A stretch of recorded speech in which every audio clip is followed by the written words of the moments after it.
1, 2 కాదు. అక్షరాల 12 ఏళ్ళు అయిపోయింది వీళ్ళందరిలో కొందరిని చూసి. వీళ్ళందరూ కూడా మా 10థ్ క్లాస్ బ్యాచ్ ఫ్రెండ్స్ అనమాట.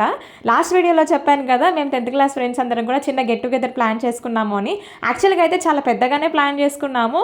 ఉన్న 60 మందిలో ఈ 40 మందైనా వస్తారేమో అనుకున్నాం గానీ, 40 మందిలో నలుగురొచ్చారు. అదైనా సంతోషంగా అనిపిచ్చింది. ఇన్‌స్టాగ్రామ్స్‌లో, రీల్స్‌లో చాలా సార్లు గెట్ టుగెదర్ వీడియోస్ చూసినప్పుడల్లా ఫార్వర్డ్ చేసుకుంటూనే ఉండేవాళ్ళం గ్రూప్‌లో. మీరు కూడా అంతే చేస్తూ ఉంటారు కదా! కనీసం ఎప్పుడైనా కలిసి హోప్ వస్తుందేమో అని.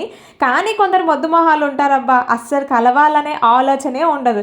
కానీ కొందరికి మాత్రం కలవాలనున్న ఇంట్లో ఫ్యామిలీ సిట్యుయేషన్స్‌ని బట్టి వాళ్ళు బయటికి రాలేని పరిస్థితి. అబ్బాయిలదేముందండి వాళ్ళదే రాజ్యం కాబట్టి మనం ఎప్పుడు ప్లాన్ చేసుకున్నా వచ్చేస్తారు. కానీ అమ్మాయిల విషయంలో అలా కాదు కదా! పెళ్లి, పిల్లలు, ఫ్యామిలీ ఇలా చాలానే ఉంటాయి. అందరి పర్మిషన్ తీసుకొని బయటికి రావాల్సి ఉంటుంది.